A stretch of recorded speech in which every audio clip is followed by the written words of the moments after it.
नमस्कार दोस्तों, मैं हूं अर्पित और एक बार फिर से आपका स्वागत है।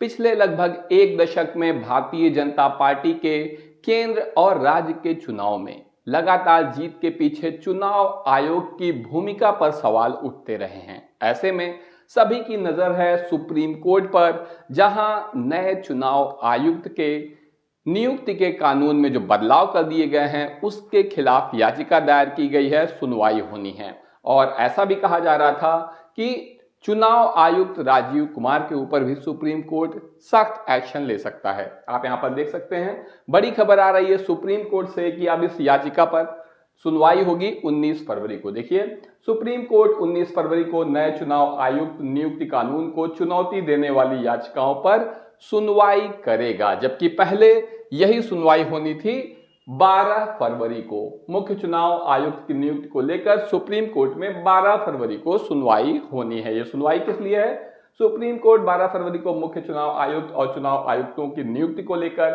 दायर याचिका पर सुनवाई करेगा। याचिकाकर्ताओं ने नए कानून पर रोक लगाने की मांग की है, क्योंकि मोदी सरकार ने कानून में बदलाव किया है। क्या बदलाव किया है? जिसमें सीजेआई की जगह कैबिनेट मंत्री को नियुक्ति पैनल में शामिल किया गया है। अभी तक नियम यह था कि चीफ जस्टिस ऑफ इंडिया, प्रधानमंत्री और नेता प्रतिपक्ष, जो कि अभी राहुल गांधी है, ये लोग मिलकर डिसाइड करते थे कि मुख्य चुनाव आयुक्त कौन होगा। लेकिन अब इसमें चीफ जस्टिस ऑफ इंडिया को हटा दिया गया है और उसकी जगह कैबिनेट मिनिस्टर ने ले ली है। कैबिनेट मिनिस्टर, प्रधानमंत्री और नेता प्रतिपक्ष। तो ऐसे में जाहिर सी बात है कि कैबिनेट मिनिस्टर और प्रधानमंत्री एक तरफ रहेंगे और नेता प्रतिपक्ष की बात का कोई महत्व ऐसे में नहीं रह जाएगा। यही वजह है कि राहुल गांधी ने मना भी कर दिया है कि वो यहां पर आएंगे ही नहीं, इस मीटिंग में आएंगे ही नहीं। और ये जो सुनवाई 19 फरवरी को होनी है, इसको लेकर खास बात यह है कि 18 फरवरी को राजीव कुमार, जो कि मुख्य चुनाव आयुक्त हैं वर्तमान के, वो रिटायर हो जाएंगे। यानी रिटायरमेंट से पहले उनके ऊपर कोई बड़ी गाज गिरने वाली है नहीं। और उससे भी खास बात यह है कि 19 फरवरी को मिल जाएगा देश को नया मुख्य चुनाव आयुक्त। आप देख सकते हैं, नव भारत टाइम्स की यह खबर है। और 19 फरवरी को जब नया चुनाव आयुक्त मिल ही जाएगा, तब सुप्रीम कोर्ट इस बारे में सुनवाई करके क्या साबित करना चाहता है कि नियम में जो बदलाव किया गया है वो वैधानिक है या नहीं। मान लीजिए अगर सुप्रीम कोर्ट कहता भी है कि ये नियम गलत है, तब भी कुछ नहीं होना है, क्योंकि नए चुनाव आयुक्त की नियुक्ति तो अब हो चुकी रहेगी। ऐसे में सवाल ये उठता है कि क्या सुप्रीम कोर्ट भी सरकार के दबाव में है? क्योंकि उम्मीद की जा रही थी कि सुप्रीम कोर्ट मोदी सरकार से सवाल करेगा कि आखिर क्यों मुख्य चुनाव आयुक्त की नियुक्ति पैनल पे सीजेआई को बाहर कर दिया गया है, क्योंकि इस पैनल की निष्पक्षता के लिए चीफ जस्टिस का वहां होना बहुत जरूरी है, जिसे कानून बदलकर बाहर कर दिया गया है। अब सुप्रीम कोर्ट 19 फरवरी को सुनवाई करेगा, तो इसका क्या मतलब है? क्योंकि 19 फरवरी को नया चुनाव आयुक्त भारत को मिल जाएगा, राजीव कुमार का रिटायरमेंट हो जाएगा।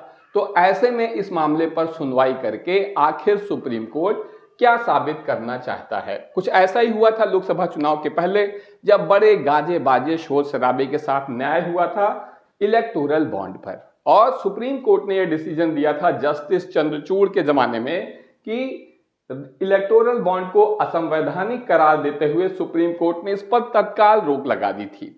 लेकिन क्या फर्क पड़ा था? इसको खींचते खींचते इतनी देर तक ले जाया गया कि जिसे डोनेशन देना था उसने दे दिया, जिसे मिलना था उसे मिल गया। बाकी आप कानून बनाते रहिए, रोक लगाते रहिए, अब जो होगा वो अगले चुनाव में होगा। तो पिछले चुनाव में इसका कोई प्रभाव नहीं पड़ा। एक बार फिर वैसा ही नए चुनाव आयुक्त की नियुक्ति के मामले में भी दिखाई दे रहा है। तो आप देख सकते हैं कि सीजेआई चंद्रचूड़, जो कि अब रिटायर हो चुके हैं, इन्होंने जो परंपरा डाल दी थी वैसा ही कुछ एक बार फिर से होता जा रहा है। सीजेआई संजीव खन्ना ने सीईसी और चुनाव आयुक्तों की नियुक्ति मामले से खुद को अलग कर लिया है, दूसरी बेंच को यह केस भेज दिया है। पहले इसकी सुनवाई खुद chief justice of India Sanjeev Khanna को करनी थी, लेकिन अब कोई अन्य बेंच इसकी सुनवाई करेगी और मुख्य चुनाव आयुक्त के रिटायरमेंट से पहले चुनाव आयुक्तों के कानून को चुनौती देने वाली याचिकाओं पर सुनवाई करेगा सुप्रीम कोर्ट, ऐसा पहले कहा जा रहा था। यहाँ खास बात क्या है, मुख्य चुनाव आयुक्त के रिटायरमेंट से पहले ऐसी घोषणा की गई थी, ऐसा कहा था अदालत ने। लेकिन अब आप जान रहे हैं कि राजीव कुमार जब 18 फरवरी को रिटायर हो जाएंगे उसके बाद सुनवाई कर रहे हैं। नए चुनाव आयुक्त 19 फरवरी को ज्वाइन कर लेंगे, तब ये सुनवाई हो रही है। तो ऐसे में निश्चित रूप से सवाल उठना लाजमी है और सवाल उठ भी रहे हैं। खास तौर से वो सभी लोग तो सवाल करेंगे ही जो न्याय चाहते हैं कि देश संविधान के हिसाब से चले। मुख्य चुनाव आयुक्त की नियुक्ति को लेकर सुप्रीम कोर्ट में 12 फरवरी को सुनवाई होनी थी और अब 19 फरवरी को होने जा रही है। ऐसे में हमें नया मुख्य चुनाव आयुक्त 19 फरवरी को मिलने जा रहा है और अब इस सुनवाई का कोई प्रभाव नहीं पड़ता। तो एक सवाल यह भी उठता है कि क्या चीफ जस्टिस संजीव खन्ना उसी रास्ते पे हैं जिस पर चंद्रचूड़ थे? क्या कुछ वैसा ही होने जा रहा है या फिर इनसे कुछ ज्यादा उम्मीद की जा सकती है? क्योंकि आप देख सकते हैं सुप्रीम कोर्ट ने कहा है एक और दूसरे मामले में कि ईवीएम से डेटा डिलीट नहीं करे चुनाव आयोग। इसके पहले ये डेटा मांगा गया था हरियाणा चुनाव से लेकर खास तौर पे, और सरकार ने रातों रात कानून ही बदल दिया कि किसी को भी ये डेटा नहीं दिया जा सकता है। ऐसे में सुप्रीम कोर्ट ने कहा है कि ईवीएम के डेटा को डिलीट ना करे चुनाव आयोग। हारे हुए कैंडिडेट को बताना होगा कि छेड़छाड़ नहीं हुई है। यानी अगर हारा हुआ कैंडिडेट ये संदेह जताता है कि ईवीएम से छेड़छाड़ हुई है तो ये चुनाव आयोग की जिम्मेदारी है कि वो डेटा उपलब्ध कराए और साबित करे, उसे बताए, उसे आश्वस्त करे कि ईवीएम के साथ कोई छेड़छाड़ नहीं हुई है। इतना ही नहीं, वोटिंग की वीडियो क्लिप संभाल कर रखना होगा, ये भी सुप्रीम कोर्ट ने चुनाव आयोग को कहा है। तो सवाल ये उठता है कि क्या सुप्रीम कोर्ट को चुनाव आयोग पर भरोसा नहीं है? मुझे तो नहीं है, लगता भी नहीं है कि किसी को भी चुनाव आयोग पर भरोसा होगा। लेकिन जिस तरीके से सुप्रीम कोर्ट की जो आदेश जारी हो रहे हैं उससे स्पष्ट है कि चुनाव आयोग की भूमिका संदेह के घेरे में है। और क्या चुनाव आयोग सुप्रीम कोर्ट पर भरोसा करता है या नहीं, ये एक अलग ही बात है। चुनाव आयोग ने पूरी तरीके से पिछले कुछ समय में ऐसा काम किया है कि अब उसे लोग रीढ़ विहीन मानने लगे हैं, जो सरकार के सामने नतमस्तक है। इसीलिए केंद्रीय चुनाव आयोग का नाम केंचुआ तक कर दिया गया है।